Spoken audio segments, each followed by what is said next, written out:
Mga katropa, grabe, as in grabe. SB19 just did something insane again.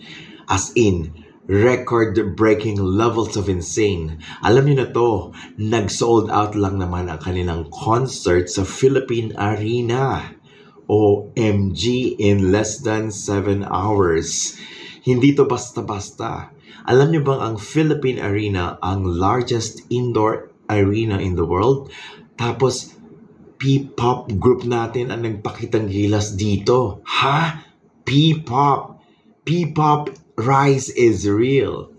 Okay, let's get into details. According to the Manila Times, the moment ticket sales opened, halos may bilis na kidlat ang mga 18 sa pagbili. Imagine, hindi pa lumipas ang isang buong araw, ubos na agad ang tickets. Kung nakatulog ka lang sandali tapos pagising mo, balak mong bumili, wala na. Parang hotcakes, best. Mainit na mainit. Pero wait, ito ang matindi. Hindi lang ito basta-basta concert lang.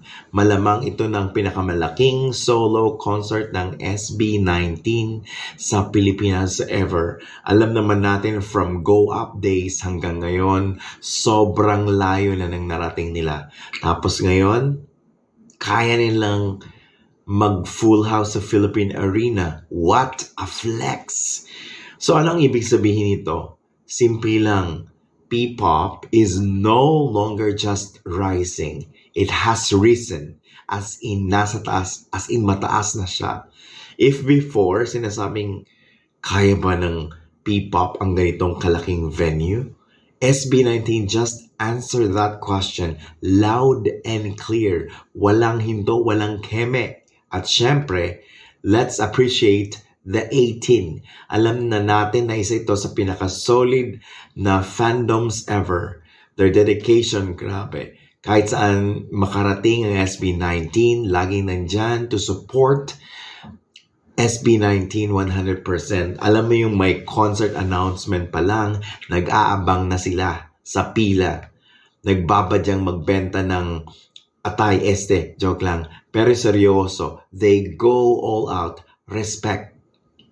Pero alam mo to, ito ang isang magandang tanong.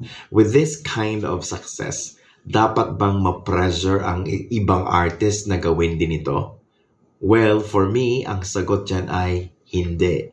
SB19 is paving the way, but every artist has their own journey. Ang importante ay nabibigyan ng spot ang Filipino music sa international stage. Kung kaya ng SB19, ibig sabihin, kaya rin ng ibang Filipino artist basta may passion, dedication, at solid support.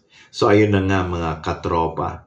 Sold out agad ang SB19 sa Philippine Arena. Hindi na to chismis. Hindi na to haka-haka. Totoo. Legit. At isa na namang patunay na Filipino music is world class. Nakaka-proud maging Pinoy, di ba? Ikaw, nakanood ka na ba ng live performance nila? Or isa ka rin ba sa mga hindi umabot sa tickets? I-comment na yan sa baba. Pag-usapan natin. At syempre, kung natuwa ka sa video, don't forget to like, share, and subscribe.